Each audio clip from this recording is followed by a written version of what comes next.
सूर्य वंश कहते हैं सज्जनों। ब्रह्मा के पुत्र हैं मारीची और मारीची के पुत्र हैं कश्यप और कश्यप के ही पुत्र हैं सूर्य। और सूर्य का एक नाम और है क्या? विवस्वान।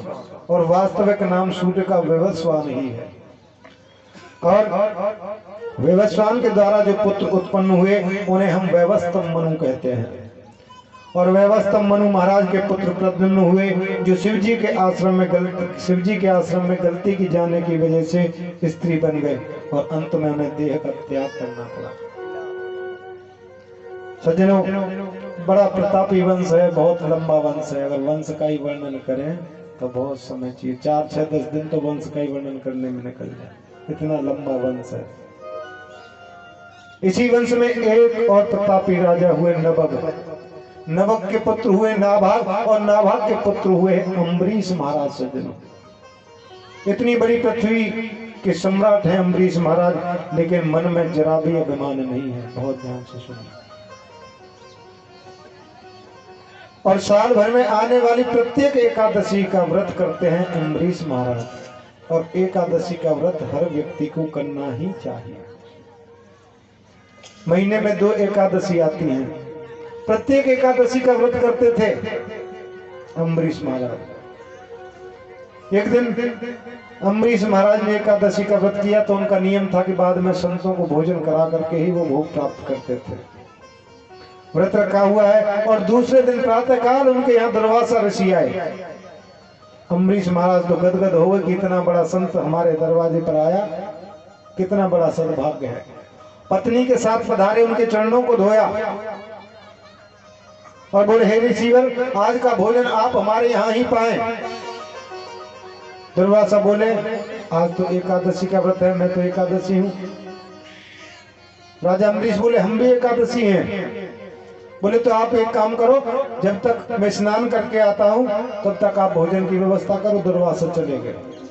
और कभी कभी एकादशी व्रत के दूसरे दिन द्वादशी तिथि में कुछ घड़ियों के बाद त्रयोदशी प्रारंभ हो जाती है। कभी कभी कहते हैं ना, दिन घट गया बढ़ गया, तो ऐसी त्रयोदशी प्रारंभ हो जाती है। लेकिन दुर्वासा आए नहीं और द्वादशी में प्रारंभ कर लेना चाहिए व्रत का। अब उन्होंने सोचा कि शायद दुर्वासा तो चले गए और त्रयोदशी शुरू होने वाली है, सो भोजन तो पा नहीं सके। सो चरणामृत जो रखा था उसका ही पान करने लगे। इतनी देर में दुर्वासा आ गए और दुर्वासा ने देखा कि मैं आपसे बोल करके गया था कि मैं अभी लौट करके आ रहा हूं, लेकिन आपने मुझे आने से पहले भोजन कर लिया। क्रोध आ गया और अपनी एक जटा उखाड़ करके जमीन पर पटक दी सज्जनों। और उससे कृत्या नाम की एक राक्षसी उत्पन्न हुई, जो अम्बरीश महाराज को मारने के लिए दौड़ी। अम्बरीश महाराज को मारने के लिए दौड़ी तो अम्बरीश महाराज ने हाथ जोड़ करके कहा, यदि मैं अपराधी हूं तो मुझे मार दिया जाए, मुझे कोई चिंता नहीं है। लेकिन जब कृत्या मारने के लिए आई तो भगवान का दिव्य सुदर्शन चक्र आ गया और उस राक्षसी को मारने के लिए चला। उस राक्षसी को मार डाला और मारने के बाद दुर्वासा ऋषि के पीछे वो चक्र पड़ गया और दुर्वासा आगे आगे और चक्र पीछे पीछे। तीनों लोकों में दुर्वासा घूम रहे हैं, लेकिन किसी ने उनकी प्राण रक्षा नहीं की। अब सीधे भगवान के पास पहुंच गए। बोले, प्रभु मेरी रक्षा करिए इस चक्र से। ये आपका जो सुदर्शन चक्र है ये मुझे जला करके भस्म कर देगा, मेरी प्राण रक्षा करो। लेकिन मेरे प्रभु को अम्बरीश की याद आ गई। प्रभु ने कहा, अहम भक्त पराधीन, मैं भक्तों के अधीन हूं। अहम भक्त पराधीन स्वतंत्र एव साधु भी गृहस्थ हृदयो भक्ते भक्त जन प्रिय। देखो दुर्वासा जी, मैं तो भक्तों के अधीन हूं, मैं भक्त के अपराधी को कैसे बचा सकता हूं? मैं स्वयं भक्तों के अधीन हूं और भक्त का जो अपराधी है उसे मैं बचा नहीं सकता। अगर तुमको प्राण बचाने तो जाओ। अम्बरीश महाराज अगर तुम्हें क्षमा कर दें तो ही तुम्हारे प्राण बच सकते हैं। मैं और किसी को प्राण, आपके प्राण मैं नहीं बचा सकता। क्यों? क्योंकि तुमने अम्बरीश का अपराध किया है। अगर वो तुम्हें क्षमा करे तो ही तुम्हें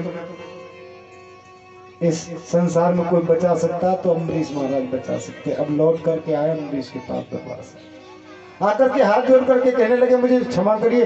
तो अम्बरीश महाराज चरणों में गिर पड़े कि महाराज ये आप क्या करते हैं।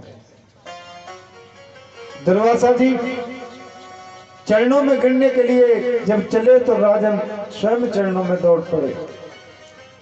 संत बोले राजन कैसे भी हमारे इस दिव्य सुदर्शन चक्र से प्राणों की रक्षा करो। राजा ने हाथ जोड़कर कहा हे सुदर्शन चक्र, यदि मैंने भगवान और संतों में कोई अंतर नहीं समझा है तो आप शांत होकर के लौट जाइए। यदि संतों में और भगवान में मैंने कोई अंतर नहीं समझा है तो आप शांत होकर के लौट जाएं।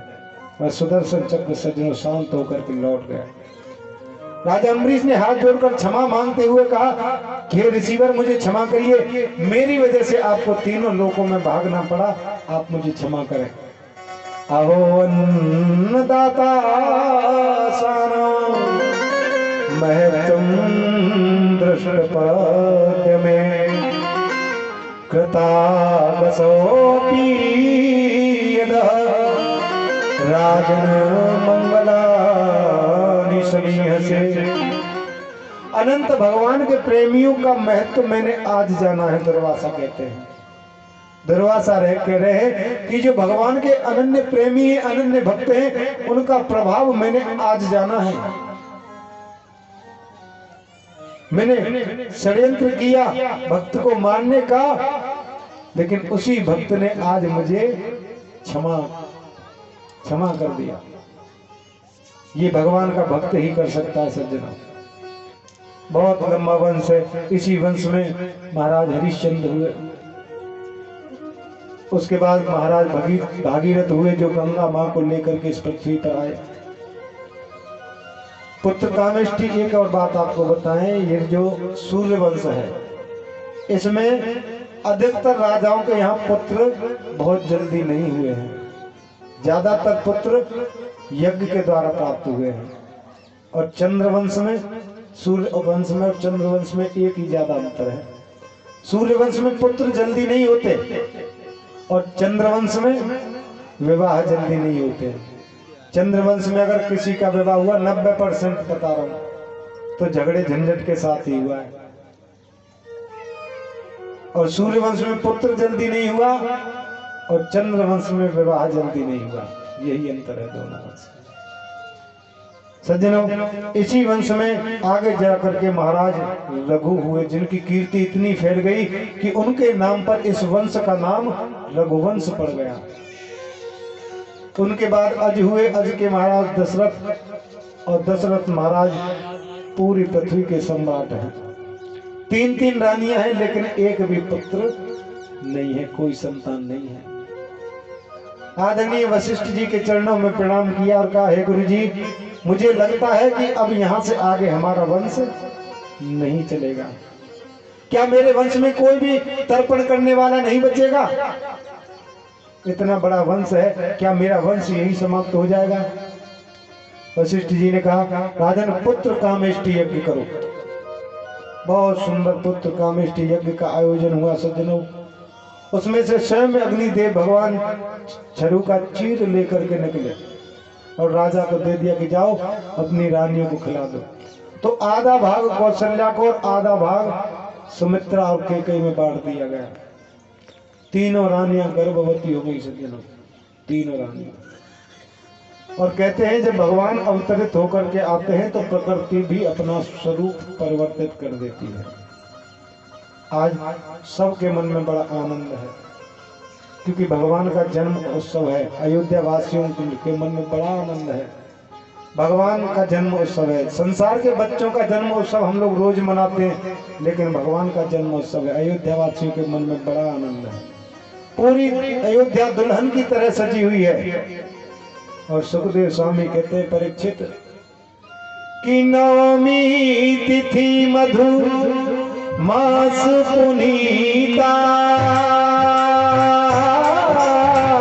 शुक्ल पक्ष अभिजित हर प्रीता सिया राम मेरे राम जय जय राम सिया राम मेरे राम जय जय राम।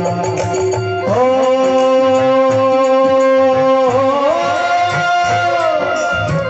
नवमी तिथि मधु मास पुनीता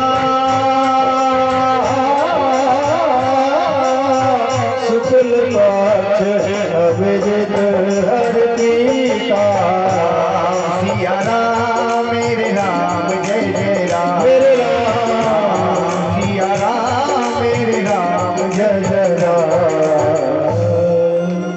नवमी तिथि मधुमास पुनीता शुक्ल पक्ष अभिजित हरे प्रीता। चैत्र मास के शुक्ल पक्ष की नवमी तिथि अभिजित मुहूर्त में दिन के ठीक 12 बजे श्री राघवेंद्र प्रभु का प्राकट्य हो गया। बोलिए अवधेश कुमार की जय हो, बोलिए राजा रामचंद्र भगवान की जय हो, जय जय श्री राधे। किस शंख चक्रम सकरीट कुंडलम, भगवान की झांकी का दर्शन आप करें। किस शंख चक्रम सकरीट कुंडलम सपीत वस्त्रम सरसीरुहे क्षणम सहार वक्ष स्थल कौस्तुभम श्रियम नमामि विष्णु शिरसा चतुर्भुजम। ऐसी सुंदर झांकी है, उसका दर्शन करें। मंद मंद स्मित हास्य कर रहे हैं मेरे प्रभु, मुस्कुरा रहे हैं। भगवान ने शंख चक्र गदा पद्म आदि धारण किए हुए हैं। माता कौशल्या ने जब उस स्वरूप को देखा तो गदगद हो गई। माता कौशल्या के मन में बहुत आनंद है, गदगद हो रही है। एक बात जो किसी को नहीं पता है क्या, कि भगवान का प्राकट्य हो गया। किसी को नहीं पता, केवल माता कौशल्या को पता है कि भगवान आ गए हैं। इसलिए क्या लिखा है, कौशल्या हितकारी। केवल माँ कौशल्या को पता है कि भगवान आ गए। माता ने दर्शन किया। भगवान ने कहा, माँ आपको याद है पूर्व जन्म में आपने तपस्या की थी और आपने कहा था कि चाहूं तुम्हें समान सुत प्रभु सन कवन दुराव। आपने कहा था कि तुम्हारे जैसा पुत्र मुझे चाहिए। तो मैया मैं क्या करता कि आप सर से खोजहूं कहाँ जाई, नप तब तनाया हो मैं आई। सिया राम राम जय जय राम, सिया राम मेरे राम जय जय राम। हाँ आप सर से खोजहूं कहाँ जाई,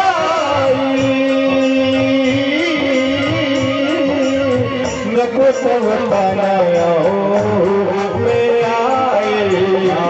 सिया राम मेरे राम जय जय मेरे राम, सिया राम मेरे राम जय जय राम। आपने कहा चाहूं तुम्हें समान सुत प्रभु सन कवंदरा, तुम्हारे जैसा पुत्र चाहिए। तो मैंने वो कह दी आप सरे से खोजूं कहाँ जाई, अपने जैसा कहाँ ढूंढने जाऊंगा। तो नप तब तनय हो मैं आई, इसलिए मैं ही आपका पुत्र बन करके आ गया। अब माता कौशल्या कह रही है कि मैंने तो आपसे पुत्र बनकर आने के लिए कहा था, तुम तो पिता बन करके आए हो। बोले क्यों? बोले अरे कहीं 20 फुट का बेटा होता है प्रभु का स्वरूप बड़ा। बोले मैया हम तो जहाँ जाते हैं सो ऐसे ही जाते हैं। मैया दरवाजा खोलो, बाहर भीड़ लगी है मेरा दर्शन करने के लिए। बोले पहले छोटे आ जाओ, पहले छोटे हो जाओ। बोले नहीं मैया हम तो जहाँ जाएं सो ऐसे ही जाएं। बोले यहाँ ऐसा नहीं चलेगा, छोटे हो जाओ। मैया बहुत परेशान कर रही, सो भगवान छोटे हो गए। बोले अब तो दरवाजा खोलो, बाहर भीड़ लगी है दर्शन करेंगे। बोले अभी नहीं। बोले अब क्या है? बोले कौन जब बेटा होगा कि 4 हाथ हों 4 हाथ धारण कर रखे, पहले 2 हाथ हटाओ। बोले मैया बहुत परेशान करती हो, कभी कहती है छोटे हो जाओ, कभी कहती है 2 हाथ हटाओ। भगवान ने 2 हाथ हटा दिए। बोले अब तो खोल दो दरवाजा, अब तो खोलो कम से कम। 2 हाथ हटा दिए, 2 ही हैं। बोले ऐसे नहीं। बोले अब क्या है? बोले एक काम करो, पहले मैं नंगे है जाओ। बोले काय को है जा नंगे? बोले बेटा जब पैदा होता है ना तो वो वस्त्र पहन करके नहीं होता है, बच्चा जब पैदा होता है नंगा ही होता है, नंगे है जाओ। भगवान कहने लगे मैया बहुत परेशान कर रही हो। राम जी कह रहे हैं, कबू कहती है छोटे है जाओ, कबू कह रही है 2 हाथ हटाओ, कबू कछु कह रही है, अब कह रही नंगे है जाओ, काय को है जा नंगे? बोले हम ना हो नंगे, हम तो जहाँ जाते हैं ऐसे जाते। बोले नहीं नंगा तो होना पड़ेगा, नहीं मैं दरवाजा नहीं खोलूंगा। आज बहुत प्रमुदित हो रही है माता कौशल्या प्रभु के स्वरूप को देख करके। आज भगवान राम का प्राकट्य हुआ, सज्जनों बड़े आनंद का विषय है। माता दरवाजा नहीं खोलती है, कभी कहती है वस्त्र हटाओ, कभी नंगे हो जाओ, कभी कुछ। अब भगवान कहने लगे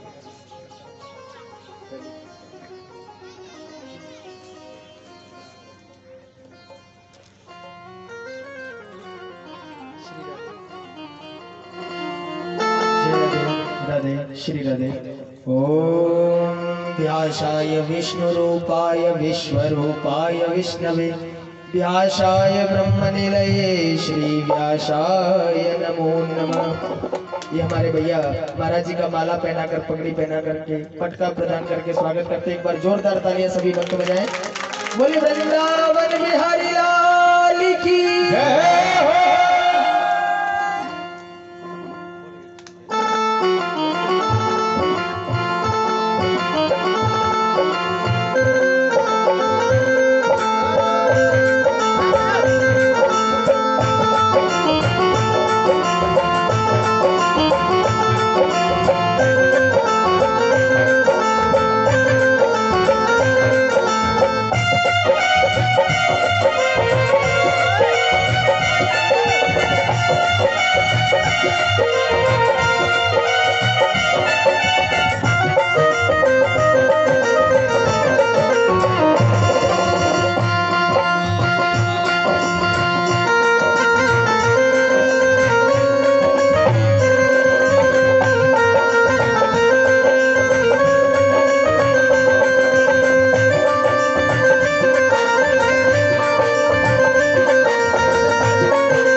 भूरी राधा रामचंद्र भगवान की जय। जय जय श्री राधे। आज मैया कहने लगे वस्त्र हटाओ, तो राम जी कहने लगे मैया बहुत परेशान कर रही है, हम ना हरे नहीं। तो माता तूने बोली, पहले एक क्रिया है मैया। भगवान के जन्म की खुशी कौन कौन है सही सही बताइए। तुम्हें तो है, हमें पता हो। आप सब लोगों को भगवान की खुशी, पीछे वालों को नहीं है क्या भैया? है क्या ना है? वॉलीबॉल बहुत अच्छा खेलते भैया, रोज देखते हैं। हाँ तो खुशी में क्या करते हैं? 2 काम होते हैं। खुशी में व्यक्ति 2 काम करता है भैया, या तो नाचता है बहुत खुश होता है, और या तो पागल हो जाता है। और पागल होकर के क्या करता है? कपड़े फाड़ने लग जाता है। पागल तो कपड़ा ही फाड़े। अब तुमसे नहीं कह रहे भैया, तुमसे थोड़ी कह रहे हम तो अपने कह रहे हैं। खुशी में 2 ही काम होते हैं, या तो व्यक्ति नाचता है या पागल हो जाता है। और दोनों में से मुझे नहीं लग रहा कि आप कोई काम कर रहे हैं, तो मुझे नहीं पता खुशी है कि नहीं। 2 काम में एक तो करना पड़ेगा, तभी तो पता चलेगी खुशी है कि नहीं।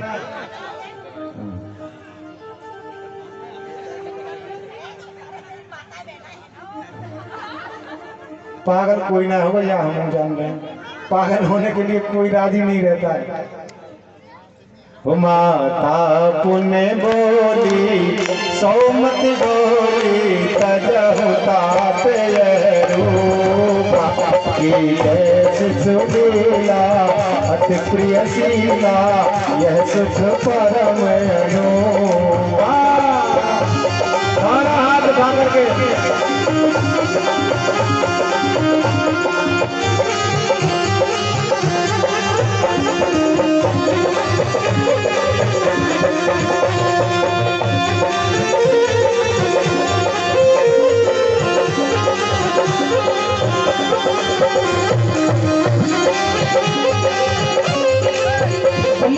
आपने बोली सौमत बोली सजाता सुलीला प्रिय शीला यह सुख परम अनूपा।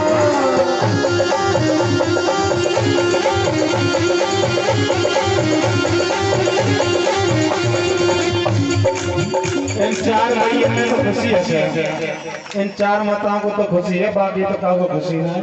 आवाज तो सबन ने हाथ खड़े करे ऊपर को। अच्छा ज्यादा कुछ ना तो ताली तो बजा दी, खुशी की पता चली। ताली बहुत कम परसेंट में बजा रहे आपने, कम खुशी है। खुशी तो है पर कम खुशी है। माता पुण्य बोली सौमत बोली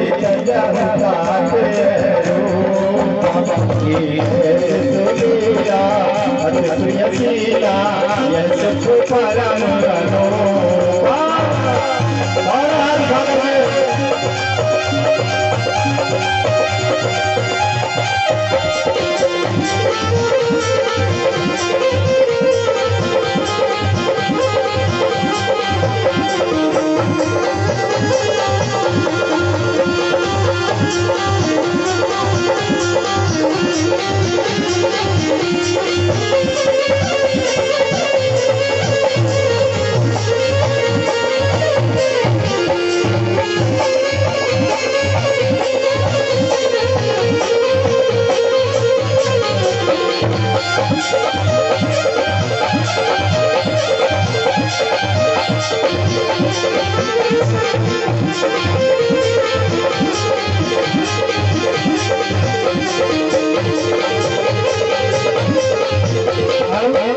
राम जी नंगे हो गए, आप लोग सुन रहे हैं। राम जी नंगे हैं, नंगे हैं, कौन से पैसा लग रहे हैं मैया? अब तो दरवाजे खोलो, अब तो हम नंगे हैं। बोले अवई गए, बोले अवई क्या कमी रह गई, अब कौन सी कमी रह गई? आपने कहीं हाथ हटा लो, छोटे है जाओ है, नंगे है जाओ है, अब क्या कमी है? बोले रो तो सही और सुनने बचन लोटन खाना होए भारत सोरे रोका सुलीला अति प्रिय शीला यह सुख परम अनूपा।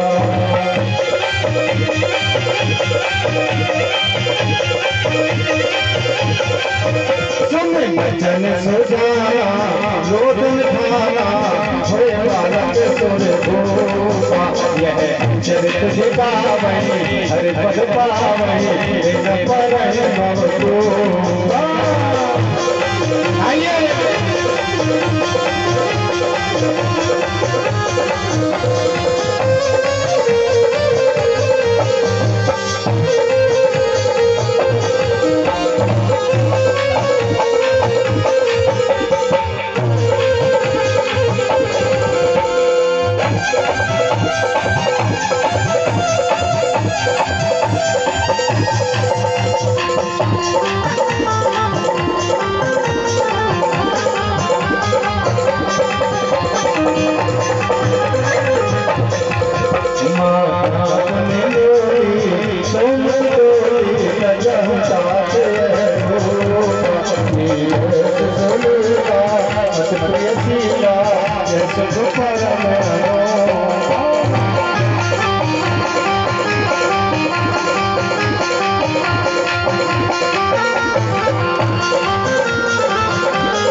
भजन सुजाना लोटन खाना होए बालक कर हो कर तुझे पावनी हर पद पावनी दिन पर ही भव को बोलिए राजा रामचंद्र भगवान की। सब लोग खुशी से नाच रहे, गा रहे, धूम मचा रहे, लेकिन चंद्रमा बेचारा बैठा बैठा रो रहा है। सबके मन में आनंद है, सबको आनंद आ रहा, लेकिन चंद्रमा बेचारा बैठा बैठा रो रहा है। भगवान ने कहा, अरे भले आदमी चंद्रमा, सबको मेरे जन्म की खुशी है, सब लोग मेरे जन्म की खुशी में नाच रहे, गा रहे, दान कर रहे, और तुम बैठे बैठे रह रहे हो, तुमको नहीं है मेरे जन्म की खुशी। चंद्रमा हाथ जोड़कर कहने लगा, महाराज मुझे आपके जन्म की बहुत खुशी है, लेकिन आपने सूर्य वंश में जन्म लिया दिन के 12 बजे, और सूर्य जब तक अपने रथ को आगे नहीं ले जाएगा तब तक मुझे आपका दर्शन कैसे होगा। और सूर्य अपने रथ को आगे ले जाता नहीं, मुझे आपका दर्शन होता नहीं, इसलिए मुझे बहुत कष्ट है। तो भगवान ने कहा, देखो चिंता मत करो, इस बार सूर्य वंश में आया हूं दिन के 12 बजे, और अगली बार चंद्र वंश में आऊंगा रात के 12 बजे, और यहाँ जो भी मेरा नाम लेगा ना, वो तुम्हारा नाम मेरे साथ में जरूर लेगा। तो भगवान का पूरा नाम क्या है? पूरा नाम क्या है भगवान का? रामचंद्र। श्री रामचंद्र कृपाल भज मन हरण भव भय दारुण। श्री रामचंद्र कृपाल भज मन हरण भय भव दारुण। श्री रामचंद्र कृपाल भज मन हरण भव श्री रामचंद्र कृपाल भज मन हरण भय भव दारुण। नव कंज लोचन कंज मुख कर कंज पद कंदारुणम। कंदर्प अगणित समित छवि नव नील नीरज सुंदरम। पीत मानव नौमि जनक सुधांबरम। भज दीन बंधु दिनेश धारम। जय वंशन रघुनंद आनंद कंद कौशल चंद्र दशरथ नंदन। श्री मुकुट कुंडल तिलक चार उदारे अंग विभूषणम। आजान भुज सर चाप धर संग्राम जित धर दूषणम। विध विदित तुलसी दास सुंदर शेष मुनि मन रंजनम। मम हृदय कंज निवास कर कामादिघन दर भंजनम। श्री रामचंद्र कृपाल भज मन हरण भव भय दारुण। श्री रामचंद्र कृपाल भज मन हरण भव भय दारुण। भगवान का नाम देवताओं ने पहले ही रख दिया, रामचंद्र। सज्जनों, बड़ा आनंद है सबके मन में। 1 महीना हो गया भगवान का जन्म उत्सव मनाते मनाते, किसी को पता ही नहीं चला कि 1 महीना कब हो गया। क्योंकि कहते हैं सुख का जो समय होता है, आनंद का जो समय होता है, वो दुख के समय की अपेक्षा अधिक जल्दी निकल जाता है। 1 महीना हो गया, क्योंकि राम ही आनंद है, कृष्ण ही आनंद है, आनंद ही परमात्मा है। मैंने आपको बताया था आनंद की परिभाषा पहले दिन। आनंद का उल्टा कभी कुछ होता नहीं, क्योंकि आनंद स्वयं राम है, आनंद ही स्वयं कृष्ण है। आज तीनों रानियों ने 4 पुत्रों को जन्म दिया। 1 महीना बड़ा आनंद के साथ बीत गया, लेकिन महाराज दशरथ बोले वशिष्ठ जी के चरणों में कि आपकी कृपा से पुत्र तो हो गए मुझे, लेकिन इनका नामकरण अभी नहीं हुआ है। आप कृपया करके इनका नामकरण कर दीजिए। तो वशिष्ठ जी के मन में बड़ी प्रसन्नता है कि देखो आज अनामी का नामकरण करने का सौभाग्य मुझे प्राप्त हो रहा है। जिसे हम अनामी कहते हैं उसका नामकरण करने का सौभाग्य वशिष्ठ जी को प्राप्त हो रहा है। वशिष्ठ जी मन में सोच रहे हैं कि जब अजन्मे का जन्म हो सकता है तो अनामी का नामकरण क्यों नहीं हो सकता। बड़ा सुंदर नामकरण किया। महाराज तुलसीदास जी के शब्दों में सुंदर बड़ा चित्रण किया गया है।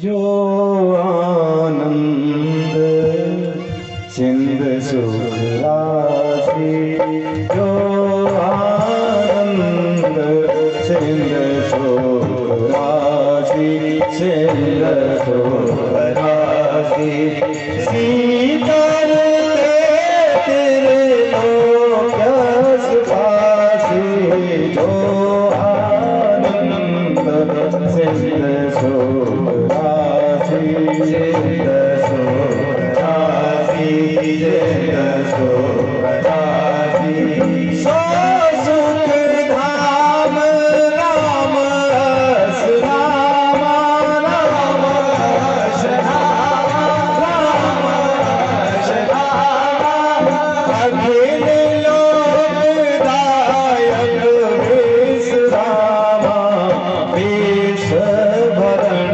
पोषण कर जोरी, पोषण कर जोरी, ताकर नाम भरत रस होई, जो आनंद सिंध सुख राशि, सिंध सुख राशि, विष भरण पोषण कर जोरी, पोषण कर जोरी, पोषण कर जोरी, ताकर नाम भरत रस होई, जाके सिमरन तेरे पुनासा, तेरे पुनासा, तेरे पुनासा, नाम शत्रुधन वेद प्रकाशा, जो आनंद सिंध सुख राशि, जो आनंद सिंध सुख राशि, सिंध सुख राशि, जो आनंद सिंध सुख राशि, सी करते त्रिलोक सुपासी। बड़ा सुंदर नामकरण कर रहे हैं महात्मा वशिष्ठ। महात्मा वशिष्ठ जी कहते हैं दशरथ जी से कि मैं क्या नामकरण करूं, मैं क्या नामकरण करूं।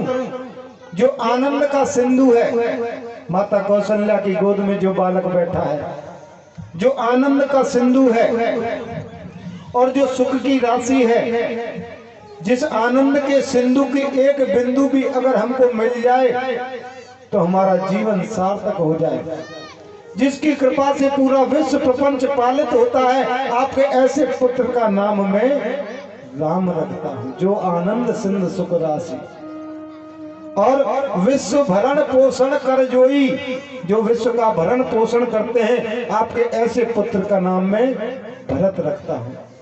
और जाके सुमिरन तेरे पुनासा, नाम शत्रुधन वेद प्रकाशा, जिसका नाम स्मरण करने मात्र से सारे शत्रुओं का नाश हो जाता है, आपके ऐसे पुत्र का नाम मैं शत्रुधन रखता हूं। और लक्षण धाम सुराम प्रिय सकल जगत आधार, गुरु वशिष्ठ ते ही राखी हो, लक्ष्मण नाम उदार। आपके ऐसे पुत्र का नाम मैं लक्ष्मण रखता हूं। अब लक्ष्मण का मतलब क्या है? जिसने अपने जीवन का लक्ष्य भगवान राम के चरणों को बना लिया है, जिसने अपना पूरा जीवन भगवान राम के चरणों में समर्पित कर दिया, उसे ही लक्ष्मण कहते हैं। लेकिन सुखदेव स्वामी से परीक्षित प्रश्न कर रहे हैं, महाराज एक बात बताओ, रामायण में आपने भी देखी है, शत्रुघ्न एक ऐसा विचित्र पात्र है जो साइलेंट है, बिल्कुल बहुत कम बोलता है, कभी कभी बोलता है। आपने शत्रुघ्न जी को कहीं ज्यादा रामायण में बोलते हुए नहीं देखा होगा, बिल्कुल साइलेंट पात्र है रामायण। लेकिन यहाँ वशिष्ठ जी क्या कर रहे हैं कि जाके सिमरण तेरे प्रनाशा नाम शत्रुघ्न वेद प्रकाशा। ऐसा व्यक्ति जो कभी किसी से एक शब्द बोलता ही नहीं, ऐसे व्यक्ति का नाम स्मरण करने मात्र से सारे शत्रुओं का नाश हो जाएगा। बात समझ में नहीं आई तो सुखदेव स्वामी कहते हैं, परीक्षित ये शत्रु कौन से हैं जो हमारे हृदय में बैठे हुए हैं? काम क्रोध लोभ मोह द्वेष अग्निवेश आदि ये जो शत्रु हमारे हृदय में बैठे हैं, इनका केवल नाम स्मरण करने मात्र से नाश हो जाता है शत्रुघ्न का। सज्जनों, आदरणीय सुखदेव स्वामी ने परीक्षित को बहुत सुंदर राम कथा सुनाई। क्यों? भागवत में राम कथा की क्या जरूरत? क्यों? क्योंकि जब तक हम राम कथा नहीं सुनेंगे तब तक कृष्ण कथा हमारी समझ में नहीं आ सकती है। क्योंकि राम का जो चरित्र है वो तो मर्यादा का चरित्र है और कृष्ण का चरित्र पूर्ण योगेश्वर चरित्र है। और जब तक राम कथा हम श्रवण नहीं करेंगे तब तक कृष्ण कथा समझ में नहीं आएगी। इसलिए राम कथा बहुत संक्षिप्त में सुनाई गई है श्रीमद् भागवत में। तो कल आप राम कथा श्रवण करेंगे, कल पूरे दिन राम कथा होगी। तो कल सभी लोग ठीक 12 बजे यहाँ पर पधारेंगे और शाम को कन्हैया जी का जन्म होगा। क्या होगा? कन्हैया जी का जन्म उत्सव मिल करके हम और आप मनाएंगे। तो कल सबको पीले पीले वस्त्र पहन करके आने हैं। क्या पहन करके आना है? पीले वस्त्र। और माखन मिश्री लेकर के